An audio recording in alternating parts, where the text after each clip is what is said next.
Estamos en comunicación con el doctor Horacio Micucci, él es bioquímico y doctor en farmacia y bioquímica de la UBA, protagonista y compañero de Enrique Rusconi en la lucha antigolpista, y estuvo presente ayer en el homenaje realizado en el Teatro Coliseo Podestá. Horacio nos va a referir unas palabras acerca de lo vivido y la primera impresión que le causó la impresionante convocatoria del día de ayer.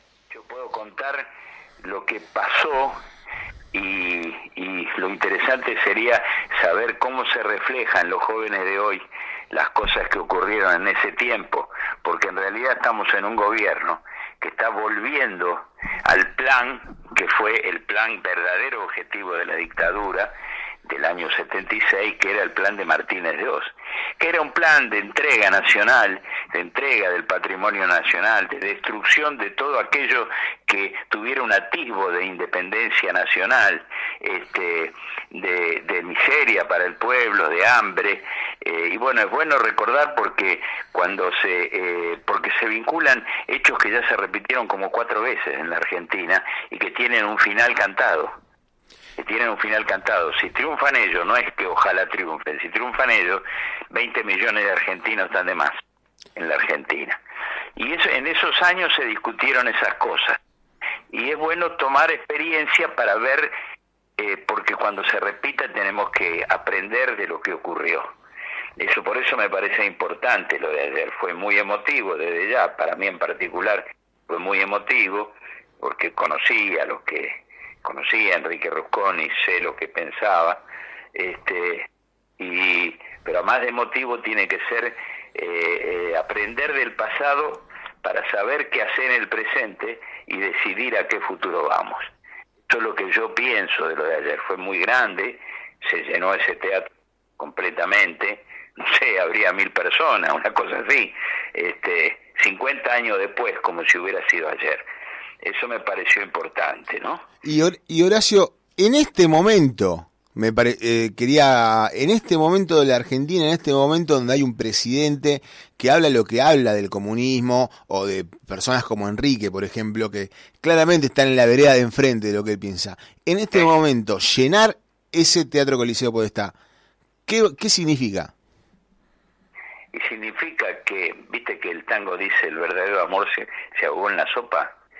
El tango de Discépolo, bueno, significa que el verdadero amor todavía no se ahogó en la sopa y que podemos seguir peleando para que sea el verdadero amor el que triunfe, no el que se ahogue en la sopa. ¿Me explico? Perfectamente. Entonces eso sí importa, quiere decir que estamos vivos y seguimos peleando, igual que antes, y con más fuerza y con más experiencia. Por eso hay que analizar lo que ocurrió, aparte de lo emotivo. Yo te voy a decir, esos años previos al golpe de Estado del 76, Enrique fue asesinado el 7 de diciembre de 1974, esos años eran, hay que conocerlo para entender por qué se dio el golpe.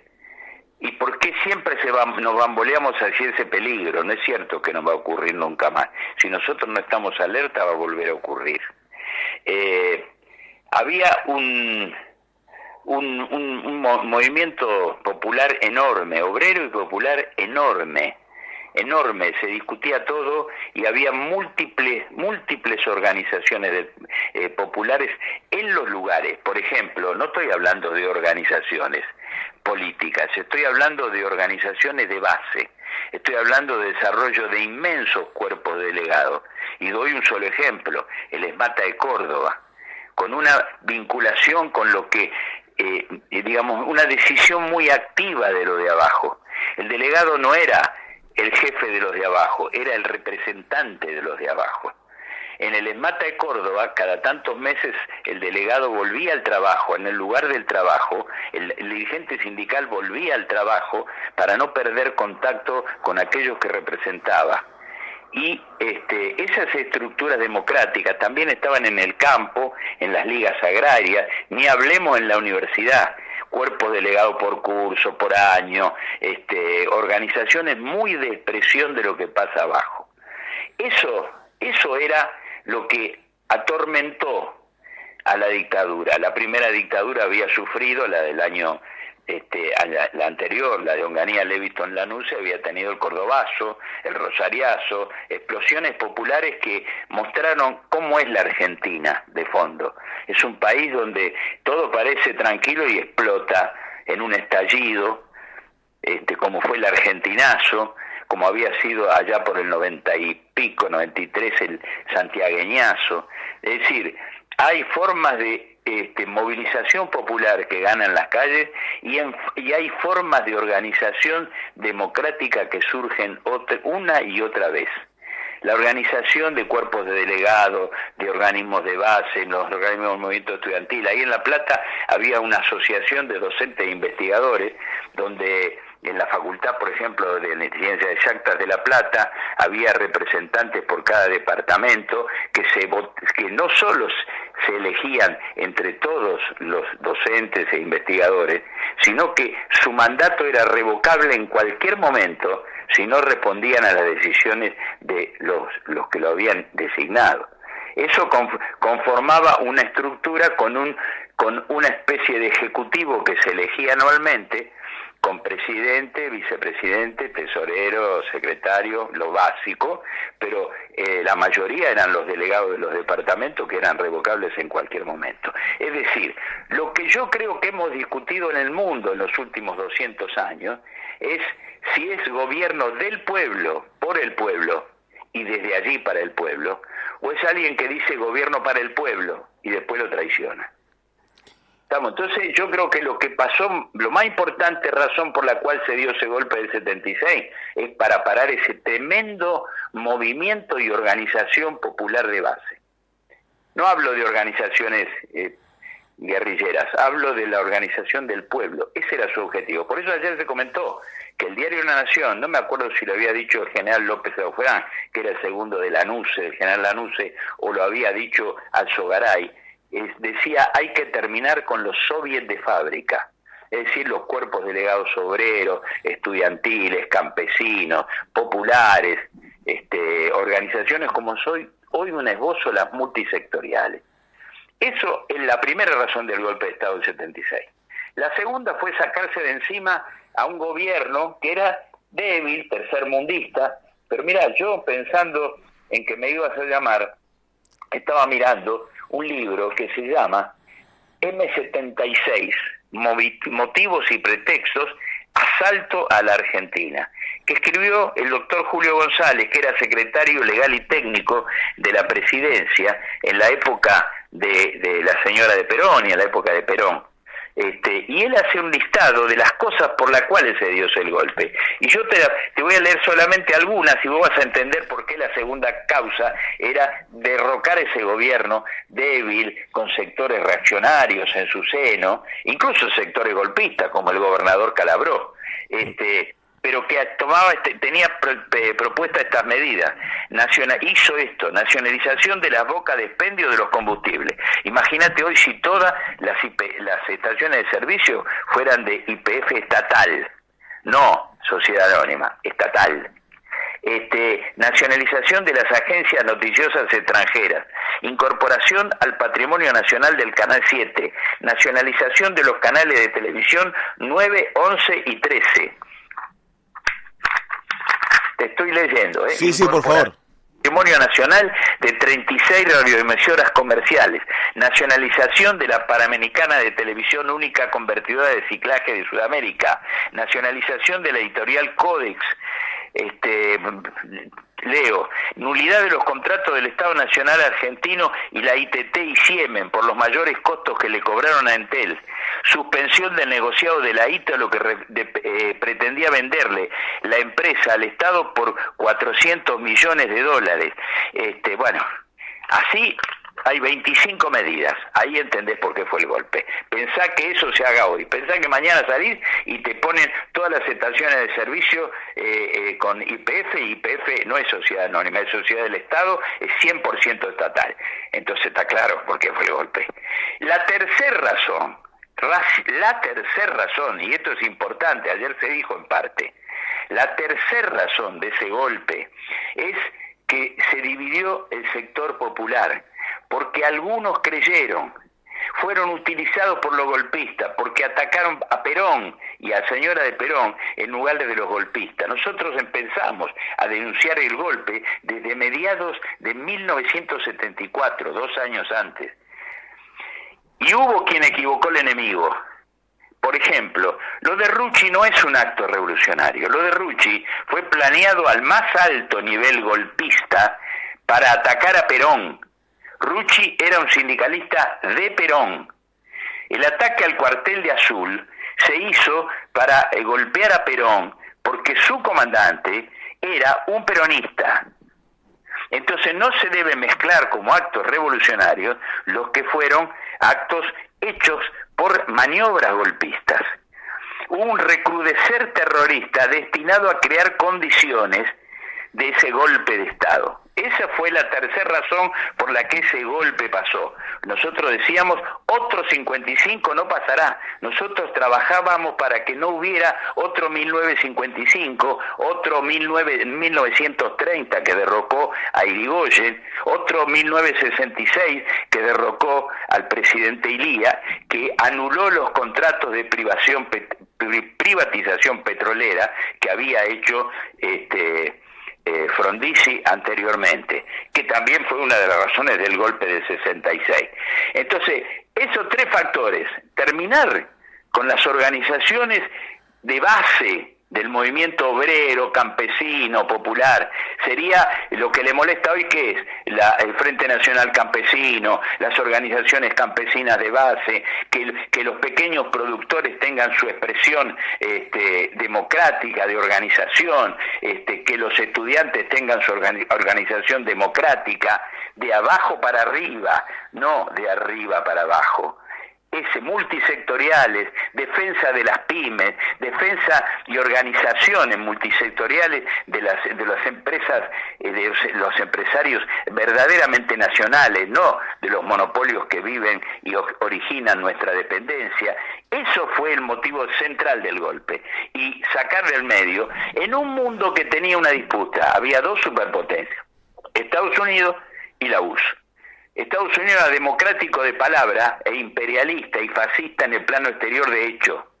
Y la Unión Soviética era socialista de palabra, pero actuaba y era un país imperialista de hecho en la realidad. Y fascista de tipo hitleriano en su plano interno, decía Mao Zedong ya desde 1960 y pico.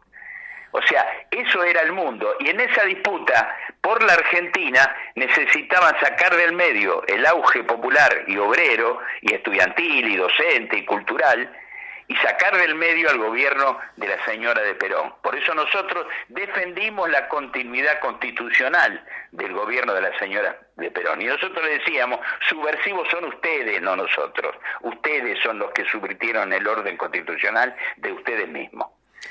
Ese fue el momento en que se produce los hechos que ayer se conmemoraron, el asesinato de Enrique Rusconi, sacado, bueno, como se contó ayer, de su casa en la madrugada del 7 de diciembre. Y Horacio, discúlpame, viniendo del pasado, de ese pasado y ese momento que pintaste de la Argentina y trayéndolo al día de hoy, en el que también la percibimos, esa disputa. Milei incluso plantea ese mundo en donde están los buenos, que serían él, Israel, Inglaterra y Estados Unidos, y los malos, que seríamos todos los demás. ¿Qué enseñanza? Porque ayer en el homenaje, en el primer, contaba Paula que en el Pablo Rusconi, su hija, que en el primer homenaje a Enrique se le pone antiimperialista, como no, patriota, antiimperialista y comunista revolucionario. ¿Y qué? Patriota, golpista, antiimperialista y comunista revolucionario. Exactamente. ¿Por qué? ¿Por qué un comunista revolucionario tiene que ser patriota? Porque en el mundo que vivimos es el mundo del imperialismo. Hay mucha gente que lo niega, pero esto sigue siendo vigente. ¿Qué es el imperialismo? La existencia de monopolios industriales. ¿Existen? Sí. La existencia de monopolios bancarios. ¿Existen? Sí. La fusión de los monopolios y el capital industrial con el capital bancario para formar el capital financiero que predomina. ¿Existe el capital financiero que predomina? Basta leer los diarios, la bicicleta financiera. Se les enseña a los pibes que a los 13 años pueden timbear en la bolsa y no se les enseña artes, oficios, historia, cultura, todo lo que necesita un chico para salir a trabajar en la producción. ¿Qué se enseña? La timba, no se enseña la producción. ¿Qué se enseña? La cultura de superficial, no se enseña la cultura nacional. No se desarrolla e impulsa la cultura nacional. Por eso es parte de eso destruir el Inca, destruir todo lo cultural. Se impide la cultura porque nadie puede triunfar sin cultura propia. Ellos no quieren quitar la cultura y hasta el lenguaje. Entonces es parte de lo mismo, es la misma concepción que una y otra vez insiste.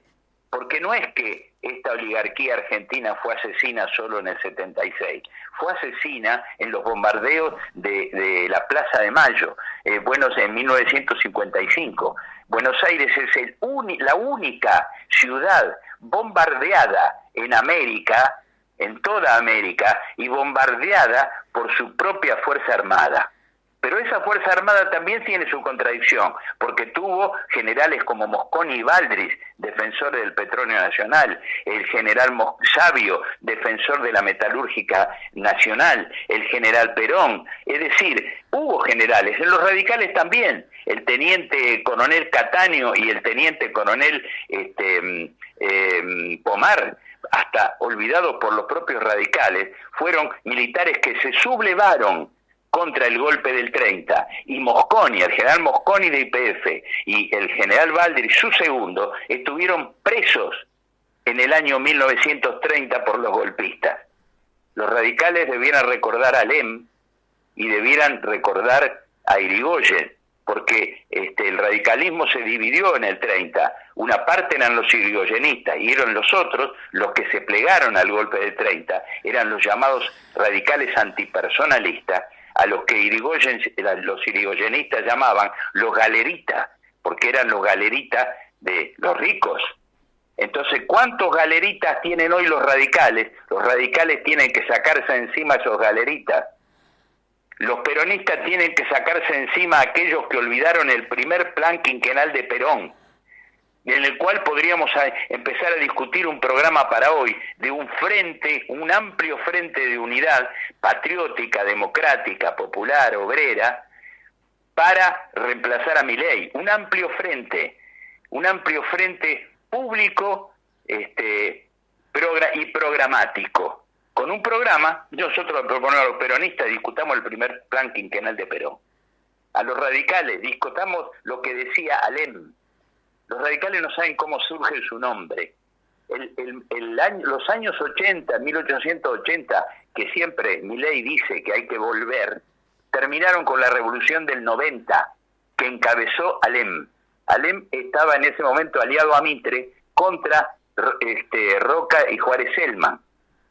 Y Mitre lo traiciona a Alem y pacta en un acuerdo con Roca, con Juárez Selman, no con Juárez Selman, con Pellegrini, y hacen un acuerdo, y entonces Alem dice: soy antiacuerdista, soy radical antiacuerdista. Cuando dice radical, es en los términos no que nosotros suponemos, sino la palabra radical, que significa extremadamente antiacuerdista del acuerdo de la oligarquía.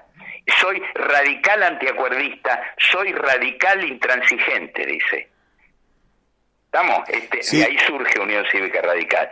Si los radicales que vuelvan a Alem y Irigoyen, los peronistas que tomen el primer plan quinquenal de Perón, los comunistas revolucionarios, los peronistas que lucharon contra el golpe, como el intendente Cartier, que fue asesinado cuando estaba organizando un movimiento de los intendentes contra el golpe de Estado, del cual era también parte el gobernador Victorio Calabró.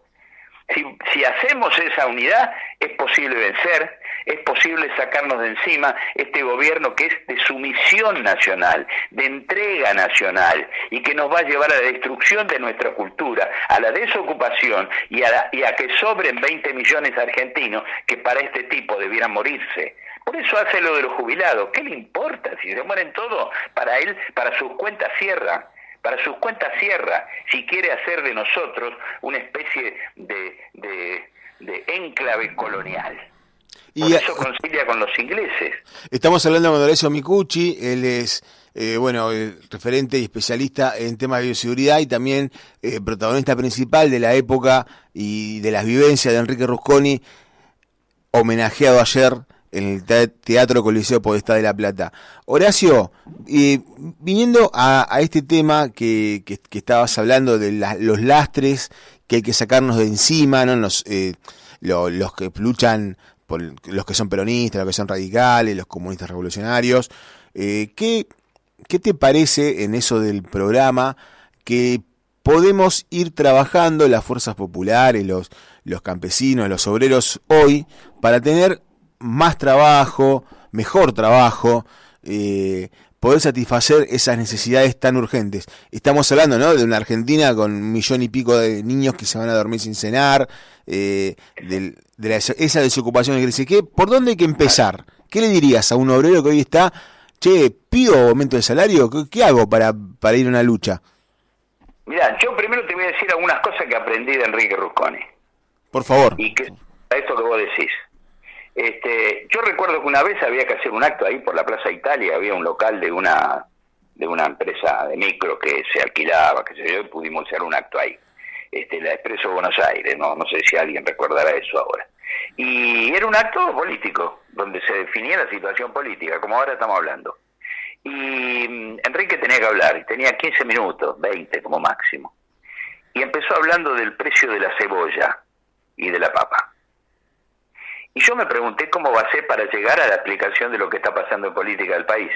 Como ahora estamos hablando, voy yo. Y en 20 minutos, Enrique Rusconi llegó desde el precio de la papa y la cebolla a explicar todo lo que hablamos de política nacional hoy, por ejemplo. ¿Por qué? Porque partía de las necesidades y de los sentimientos del pueblo común. Del pueblo, no la gente de bien. Nosotros no decimos gente. Gente son todos, 2 personas, 100 personas, 1000 personas. Gente está en una cancha de fútbol. Gente no, pueblo. Y pueblo quiere decir todos aquellos sectores sociales, los obreros y no solo los obreros, los campesinos pobres, los campesinos medios, sectores patrióticos y democráticos de la Fuerza Armada como era Mosconi, por ejemplo, empresarios nacionales, las pymes que ocupan el 80% de la mano de obra de este país.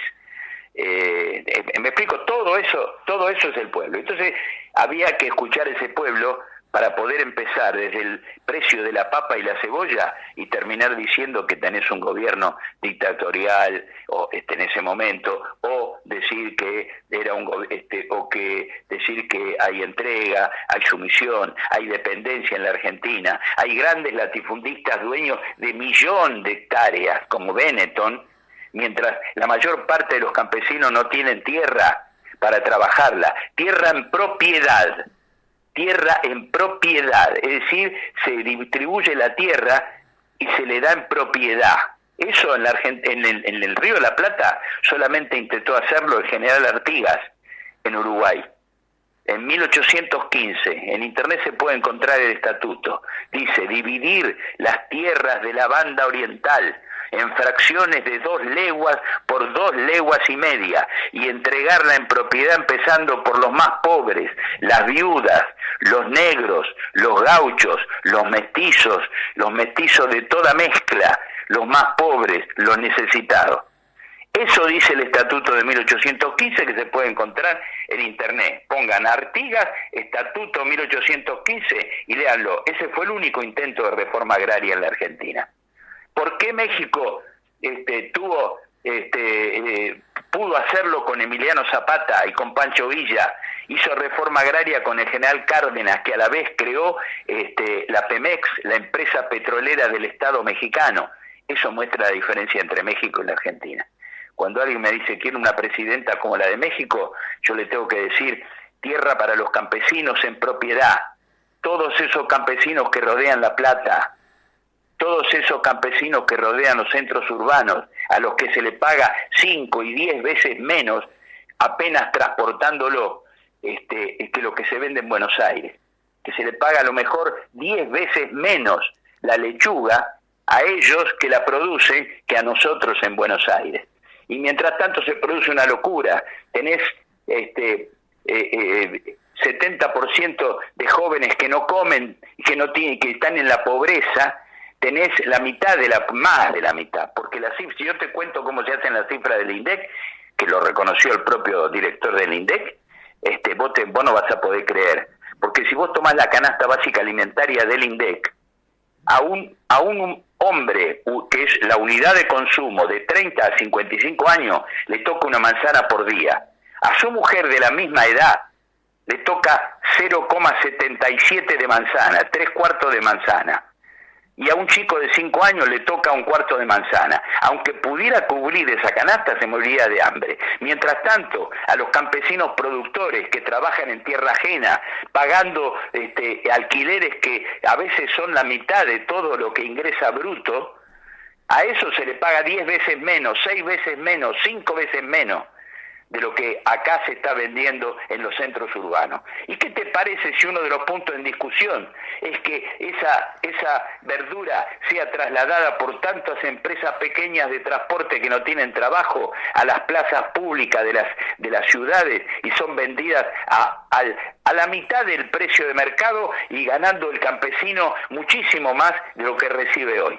¿Qué tal si hacemos una red de distribución que vaya de las quintas, de las zonas productoras de alrededor de los centros urbanos y lo distribuimos en los pequeños comercios para vender a precios que sean la mitad de lo que se venden en los monopolios de comercialización? ¿Qué tal si hacemos eso y le damos la tierra en propiedad a esos campesinos para que no tengan que pagar más en alquiler que lo que producen? Esto sería una forma de discutir. Eso yo lo aprendí de cómo pensaba Enrique. Y Enrique escuchaba. Esa es la segunda cosa que aprendí. Una vez estábamos en una asamblea estudiantil y todos estábamos contentos porque habíamos ganado, y Enrique decía, escuchá lo que está diciendo el que perdió, porque mirá cómo argumenta, aprendé del argumento del adversario. Porque, como decía un viejo general de la antigüedad china, si sabés la fuerza tuya y no la del enemigo, ganarás solo el 50% de las batallas. Si conocés la fuerza del enemigo y no la tuya, ganarás solo el 50% de la batalla. Solo ganarás el 100% si conocés la fuerza tuya y la fuerza del enemigo. Entonces hay que escuchar bien la argumentación del otro y hay que escuchar con oído fino lo que piensa y siente el pueblo. No lo que te dicen que piensa, sino lo que piensa. Los chinos revolucionarios de Mao Zedong decían que hay 3 formas de conocer las flores: pasar al galope y mirarlas, bajarse del caballo, parar el caballo y mirarla, y bajarse del caballo y olerla, mirarlas y tocarla. Y todos los que quieran hacer representar los derechos del pueblo tienen que bajarse del caballo, acercarse al pueblo, escucharlo y sentir como propio su propio dolor. Estas son las cosas que tenemos que discutir. Vamos a dejar que siga habiendo este negocio bancario y financiero por la cual viene un tipo de afuera con $100 y se lleva a fin de año $27 más, 127, cuando en Estados Unidos si pone $100 a fin de año se lleva $2. Porque hay plata, lo que pasa es que se la están manoteando. Uno es el negocio financiero, otro es ese latifundista que nos hace pagar por lo menos 1/3 más de lo que nosotros debiéramos pagar en el mercado y que le paga miseria al que la produce. Eso tendríamos que discutirlo también, porque hay plata que se va de contrabando en la costa del Paraná, de contrabando porque no se sabe qué se va y ni que entra. Lo que se vende como paraguayo o como uruguayo es argentino, y ese contrabando, eso también es lo que tenemos que discutir. O que las empresas extranjeras traigan insumos acá de su país y los hagan aparecer como 3 veces más el valor de lo que vale en realidad, que encarece todo lo nuestro. Ahí está. Entonces, hay plata en la primera discusión. Hay plata. Lo que pasa es que hay que sacársela a los que la tienen, no a los jubilados, no a los campesinos que no tienen plata ni para pagar el alquiler de la tierra que trabajan y no les alcanza para vivir. No a ellos, a los que la tienen. Entonces aquí se trata que el ajuste lo hagan ellos, se le haga a ellos. Esos son la casta. ¿Y dónde está esa casta? En este gobierno, la casta más reaccionaria, porque solamente un ignorante como Milei, ignorante hasta de la economía, puede estar donde está, payasesco como es, porque hay un círculo rojo, como dicen ellos, de capitales monopolistas, de todos los imperialismos, que lo necesitan para seguir hambreando a la clase obrera, al pueblo, a los campesinos, a los estudiantes, a los investigadores. ¿Para qué quieren ciencia ellos? Para nada, si ellos quieren un país republiqueta.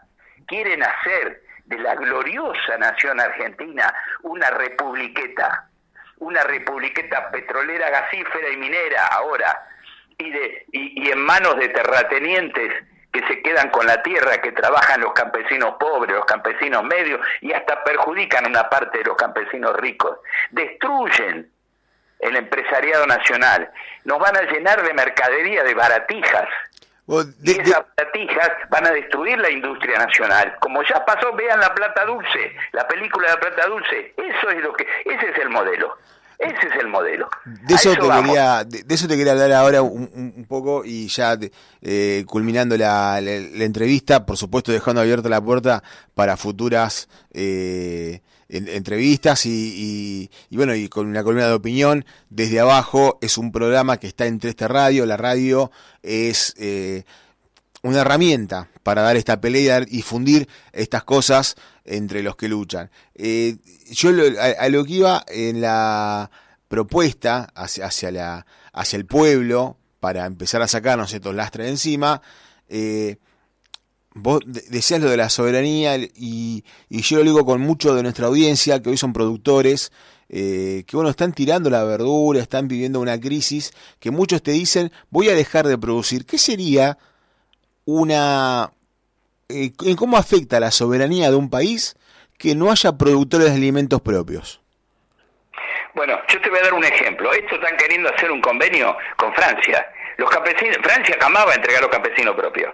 Ahí está. Francia no lo va a entregar. ¿Sabes por qué? Porque la Revolución Francesa se pudo hacer porque la burguesía que encabezó esa revolución en 1789 necesitó la alianza campesina. Y los campesinos fueron a fondo contra el régimen feudal, porque había que darle la tierra. Entonces esa revolución, los franceses saben que si rompe con los campesinos se quiebra el medio de Francia, y que la Primera Guerra Mundial, que es una guerra como la que estamos yendo, que el Papa tiene razón, vamos a una tercera guerra mundial, que va a ser como la primera, una guerra interimperialista, crudamente sanguinaria, donde murieron 21 millones de personas para el interés de un puñado de ricachones de cada una de esas potencias. Entonces vamos a ese tipo de situación mundial. Por eso acá se pelean todos contra todos, porque cada uno tiene su amo en el extranjero. Entonces vos tenés, qué curioso, hambre y los campesinos tienen que tirar su fruta, su verdura, eso pasa hace años. ¿Cómo es posible organizar eso? Es necesario hacer una comercialización directa, puenteando a los monopolios de comercialización y vender en las plazas y otorgándoselo a los pequeños comerciantes urbanos y rurales, mercadería para ser vendida, a condición de ser vendida, a la mitad de lo que se vende o a un tercio menos de lo que se vende en los monopolios de los supermercados. Entonces ahí tenés una solución para el pueblo, que va a conseguir la verdura barata, y para el campesino, que va a ganar más por lo que vende. Pero ahí tiene que haber intervención de un Estado distinto, un Estado que exprese a la clase obrera, al pueblo, a los campesinos en la Argentina, a los estudiantes, a los docentes, a los investigadores, a los intelectuales. Ese es el asunto. No basta con ganar las calles. Hay que tener una organización nueva, por eso las multisectoriales son importantes. No basta ganar las calles. El pueblo argentino ha aprendido en el argentinazo, que es argentinazo y que se vayan todos no sirve. Es argentinazo y ¿quién se queda? Por lo menos como órgano de control. multisectoriales en cada pueblo, multisectoriales en el campo, multisectoriales en las universidades, multisectoriales que agrupen las ciudades y el campo. Y entonces veremos si hacen un programa que lo tengan que cumplir. Y si no lo cumple, asumirán las multisectoriales. Muy bien, Horacio, muchas gracias por esto hasta ahora. Estamos medio en tiempo, pero te quería cerrar con una última cosita de lo de Enrique de ayer. Yo, desde lo personal, a vos, ¿qué te pareció ver tantos jóvenes en el acto de ayer? A mí me causó, que yo no soy tan joven, una impresión esperanzadora, pero a vos que viviste con Enrique esos años, ¿qué te pareció ver eso? Me pareció que la semilla está sembrada y que esa semilla va a brotar una y otra vez. Ahí, en ese montón de jóvenes, hay Enrique Rusconi. Eso es lo que te quiero decir. Enrique Rusconi era un hombre común. Enrique Rusconi era un revolucionario. Enrique Rusconi escuchaba la voz del pueblo. Enrique Rusconi intentaba representarlo, no dominarlo. Enrique Rusconi estaba en esos pibes que quieren seguir luchando, por el cual no estamos vencidos y por el cual vamos a triunfar. Nos golpearán una y otra vez, pero vamos a triunfar. Porque eso está en el fondo de la historia argentina. Eso está en esos gauchos de Güemes que peleaban un tiempo, sembraban y otro tiempo peleaban. Cuando un general avanzó, colonialista español, por el norte, un chico se montó en un caballo, cuenta la historia, y fue a avisarle al padre que había invadido. Y entonces el general español dijo: este pueblo no lo venceremos jamás. Este pueblo es un pueblo de revueltas, de rebeliones, de enojos. En el extranjero nosotros creemos que somos mansos, y en el extranjero dicen, los pueblos que nos conocen, dice: estoy enojado como un argentino. Entonces hay que buscar ese argentino que está en el pueblo, que está en la clase obrera, en el campo, en las universidades, en los lugares de cultura, en las empresas pequeñas. El 80% de la ocupación de este país es de pymes, es de pequeñas empresas, que van a ser destruidas, arrasadas, como el plan de Martínez de Oz, como fue en el plan del menemismo, como fue en el plan del macrismo, como fue en la continuación de la Rúa que terminó en el argentinazo. Esto va a ser igual. Una y otra vez va a ser igual. Y vamos a resistir hasta triunfar. Y vamos a triunfar. Esa juventud que estaba ahí, había muchísimos Enrique Rusconi. En esa juventud. En el conjunto del pueblo están montones de Enrique Rusconi que volverán a aparecer una y otra vez. Esa lucha antigolpista fundió en la tierra argentina la sangre comunista, revolucionaria, la sangre peronista, la sangre de los radicales que siguen recordando a Irigoyen, irigoyenista, la sangre de los católicos, de los bergoglianos que piensan hoy techo, tierra y trabajo, las 3T que nosotros estamos de acuerdo: techo, tierra, trabajo, tierra para trabajarla y para habitarla, salud, alimentación, educación para todos. Y como decía un viejo reprimido, una vieja víctima de la represión, Vanzetti, que haya que haya un pan para cada uno, un lecho para cada uno y la felicidad para todos. Eso es lo que yo pienso de lo de ayer. Hay esperanza, el verdadero amor no se ahogó en la sopa, sigue vivo y va a resurgir. Una y otra vez contra todos los imperialismos. Nosotros queremos una Argentina independiente de toda dominación extranjera, tanto de los yanquis, de los ingleses, como de los franceses, de los europeos, de los rusos y de los chinos. Nosotros queremos independencia completa, con derechos del pueblo y democracia grande. Una nueva democracia grande, en los cuales las multisectoriales van a cumplir un importantísimo papel. Lo de ayer da esperanza y sensación de triunfo. Muchas gracias. Ha pasado Horacio Micucci por los micrófonos de 3T Radio. Gracias, Horacio. Será hasta la próxima.